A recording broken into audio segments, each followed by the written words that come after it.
We'll guide you through how to use the Replit iOS app to code on the go with ease. If you find this helpful, consider subscribing and liking the video. First, open the Replit app on your iPhone. You'll land on the home screen where you can see your existing projects or REPLs. To start a new project, tap the plus icon at the bottom. You'll be prompted to choose a template.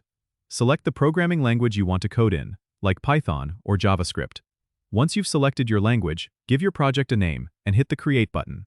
Now you're in the coding environment. You'll see a code editor where you can type in your code. There's a toolbar at the top with options to run your code, save changes, and access additional settings. If you want to run your code, tap the play button, and the output will be displayed in the console below the editor.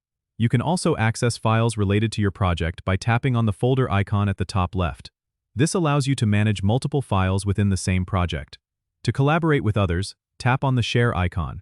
You can invite people by sending them a link to your REPL. This feature is great for pair programming or getting feedback. If you need to leave the app, your work is automatically saved, so you can return to it anytime.